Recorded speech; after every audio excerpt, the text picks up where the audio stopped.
বারবার বলছি Pakistan is a রোগ nation, Pakistan is a naked, economically naked nation at this point of time. তাদের কাছে হারাবার কিচ্ছু নেই, এবং একটা বেসিক জিনিস জানার দরকার আছে, এবং সেটার ভাইব অলরেডি পাকিস্তান পাচ্ছে। পাকিস্তানের সিভিলিয়ানসরা আর ভেরি মাচ কনসার্ন। পাকিস্তানের সিভিলিয়ানসরা ভাবছে যে যদি আমাদের উপরে এখানে আক্রমণ হয় আমরা কি করে সার্ভাইভ করব। আজকে জলের গল্প শোনার পরে, জলের ঘটনাটা শোনার পরে অলরেডি পাকিস্তানের বহু শহরের মধ্যে লোকজন খেপে উঠেছে, সিভিল ডিসেবল। ওদের চ্যানেলগুলো দেখো, প্রচুর মানুষ অ্যান্টি স্টেটমেন্ট করছে যে কি হো রা হ্যায়। সিম্পল কথা, তারা বাঁচতে চায়, তারা সাধারণ মানুষ। কিন্তু পাকিস্তানের যে সামরিক সাইডটা আছে, পাকিস্তানের ইলেক্টেড গভর্নমেন্ট, শেরিফকে আমরা সবাই দেখছি, sheriff is under huge pressure of ISI. ISI কথা ওঠে বসে। জারদারি ভুট্টো কোনো একটা ট্রোলড পলিটিশিয়ান, সবাই হাসাহাসি করে ওকে নিয়ে।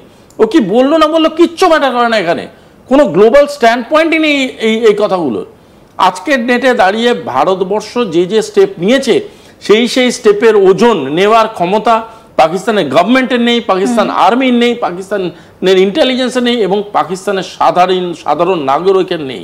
This a future level war that India is starting. এবং তুমি দেখে নাও আগামী 10 থেকে 12 দিনের মধ্যে আরও এমন কিছু স্টেপ বা এমন কিছু ঘটনা ইন্ডিয়া ঘটাবে যেখান থেকে পাকিস্তান মাথা তুলে দাঁড়াতে গেলে 100 বার ভাববে। And this time we will retaliate and retaliate harder than ever. Subhasis দা, এক্ষেত্রে একটু আমি বাংলাদেশ প্রসঙ্গ আনছি, তার কারণ পাকিস্তান কিন্তু বলেছে যে বাংলাদেশকে পাশে চাই। এই মুহূর্তে দাঁড়িয়ে পাকিস্তানের, যেটা তুমি খুব সুন্দর করে বললে, যে পাকিস্তানের ইকোনমি, তার যে স্ট্যাটাস সেটা ডাউনফলে রয়েছে।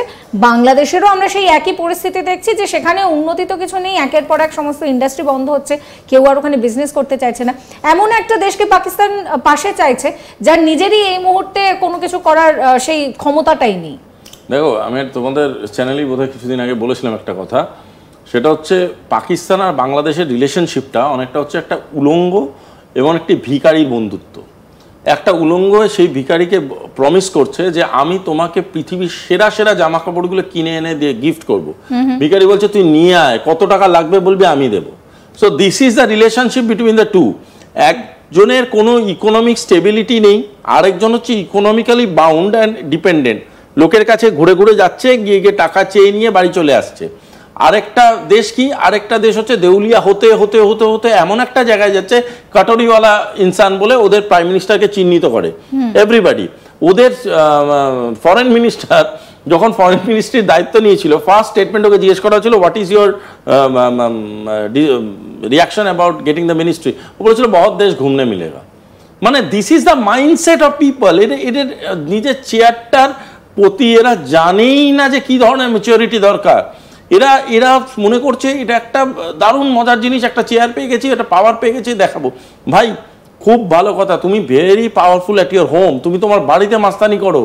তুমি বাইরে এসে যখন অন্য লোকের সাথে মাস্তানি করবে না, তাকে সামলাতে গেলে যে শক্তির দরকার, তাকে সামলাতে গেলে যে মাইন্ডসেট দরকার, সেই মাইন্ডসেটটা নিয়ে কিন্তু বাংলাদেশের তরফ থেকে আসিফ নজরুল তিনি খুব অদ্ভুত একটা কথা বলছেন যে এই ধরনের অ্যাটাক যখন হয় তখন তাহলে ভারতের ইন্টেলিজেন্স কি করছিল, এবং তিনি পরিষ্কার বলেছেন যে এইভাবে যদি অমিত শাহর মদত না থাকতো তাহলে, বা অজিত দোভালের মদত না থাকতো তাহলে এটা হতে পারতো না। মানে কি বলছে, কেন বলছে, তার কোনো অর্থ নেই। না, ওই তো ওদের যে বর্দা আছে পাকিস্তান, সে পাকিস্তানের উন্নততর ইরিগেশন প্রোডাক্ট হচ্ছে আফিম। সে আফিম আমার মনে হয় বাংলাদেশে এখন যত পরিমাণে বলো সেটাও ঢুকে গেছে। সঙ্গে শুকনো নেশা যারা করে তাদের মাথার মধ্যে একটা অদ্ভুত অ্যাড্রিনালাইন চলে, বুঝলে তো। এই যে পাকিস্তান যে ঘটনাগুলো ঘটায়, সেই ঘটনাগুলোর মতনই কিন্তু বাংলাদেশে কিছু ঘটনা ঘটাবার চেষ্টা করে, পারে না, আলাদা ব্যাপার। এবং তার জন্য তারা জানেই না কোন সময় কোন স্টেটমেন্ট করা উচিত, কোন সময় কোন স্টেটমেন্ট করার দরকার নেই।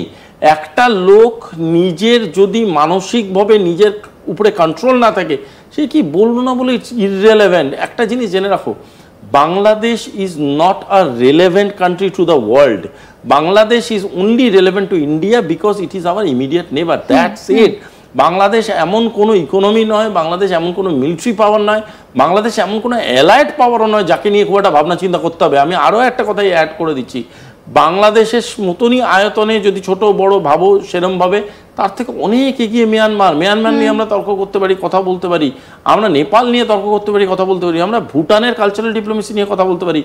বাংলাদেশ অতটা কোনো রেলেভেন্ট কান্ট্রি নয় আজকের ডেটে। Bangladesh is just a territory যেটাকে পাকিস্তান চেষ্টা করবে ব্যবহার করতে যদি কোনো সামরিক অ্যাটাক পাকিস্তানের উপরে আসে।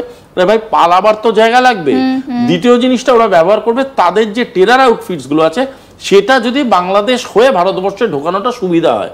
যদি সেটা হয়, আমি তোমাকে একটা কথা পরিষ্কার ক্লিয়ারলি বলে দিচ্ছি, সেটা হলো কেউ পান খায়, পানের ভিতরে দেওয়া চুনটাকে ছেড়ে দিয়ে না। পান যদি খায় চুন সমেত খাবো। সুতরাং পানে চুন লাগাবে কি লাগাবে না সেটা তোমার decision. This is a clear indication from India. যদি তুমি পানে চুন দিয়ে পানটাকে রাখো, পান খাবো সঙ্গে চুনও খাবো, তখন যেন চুন চিৎকার না করে ভাই আমার তো কোনো দোষ নেই, তুমি পান খেতে গিয়ে আমাকে কেন খাচ্ছ সাথে। Simple and straight. আমি একটা পরিষ্কার ইন্ডিকেশন ভারত সরকারের বুঝতে পারছি, this time is the time. আমরা অনেক ভদ্রতা অনেক সভ্যতা দেখিয়েছি, এইবার ভারত বোঝাবে ভারত কি কি করতে পারে। শুধু জলবন্ধেরটা এখন অব্দি পেপার ওয়ার্কে আছে, তো ইমপ্লিমেন্টেশন স্টেজ জাস্ট স্টার্ট হবে। ইমপ্লিমেন্টেশন স্টেজ যে মুহূর্তে চলে যাবে না, কি এফেক্ট হয় সেটা যখন দেখতে পাবে গোটা পৃথিবীর লোক, তখন বাংলাদেশের রিয়াকশনসগুলো শোনার অপেক্ষায় আমি থাকলাম। শুভাশিস দা, আমরা একদম আমাদের শোয়ের শেষে চলে এসেছি। একটা জিনিস ভীষণ জানতে ইচ্ছে করছে যে এর আগেও আমরা দেখেছি যে এই ধরনের প্রক্রিয়া হতে অনেকটা সময় লাগে, এবারও কি সেই ডিলে হবে? আবারও কি একটা প্রক্রিয়ার মধ্যে দিয়ে আমাদেরকে যেতে হবে?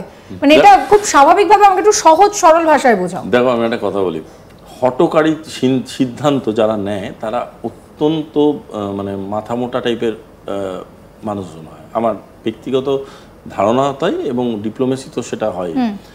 প্ল্যানিং না থেকে কোনো কাজে লিপ্ত হতে নেই।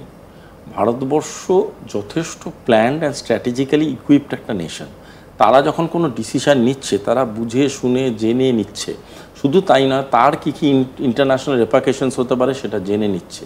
তারা এটাও বুঝে নিচ্ছে যে কোন কোন কোন কোন দেশ আমাদের সাথে থাকতে পারে, কোন কোন কোন কোন দেশ কী কী কন্ডিশনস প্রোভাইড করতে পারে, আর কোন কোন দেশের কন্ডিশনস এবং রিপারকেশনস দুটোকে আমরা ব্যালেন্স করতে পারবো। সো অ্যাজ এ হোল গোটা ব্যাপারটা নিয়ে কথা বলা বা গোটা ব্যাপারটা নিয়ে পাওয়ারফুলি অ্যাক্ট করার ক্ষমতা কিন্তু ভারতবর্ষ রাখে। সুতরাং আজকের ডেটে দাঁড়িয়ে কোনো দিনই ভেবো না যে Bharatvarsha without understanding, without discussion বা ভারতবর্ষ উইদাউট এনি প্ল্যানিং এগোচ্ছে। আজকের ডেটে যেই জল চুক্তিটি সাসপেন্ড করেছে সেটা কিন্তু একদিনের ডিসিশন নয়, it's a very long term decision. একটা কথা ভেবে দেখো, এর আগে কিন্তু করেনি, এত কিছু হওয়ার পরেও করেনি, আজকের ডেটে করলো কেন? কারণ ভারতবর্ষ এটার একটা সমাধান সূত্র বলবো না, এটা একটা হার্ড লাইন রেসপন্স চাইছে। সুতরাং আমার বিশ্বাস এই হার্ড লাইন রেসপন্স, যেমন তোমাকে অন্য উত্তরের আগে বললাম পঞ্চমুখী একটা রেসপন্স, সেই পঞ্চমুখী রেসপন্সটা হবে, এবং সেই পঞ্চমুখী রেসপন্সটা এমন হবে যেটা একটা সাধারণ ভারতীয় মানুষ থেকে শুরু করে একটা পাকিস্তানের উচ্চতর ডিপ্লোম্যাট পর্যন্ত বুঝতে পারবে, এবং তারা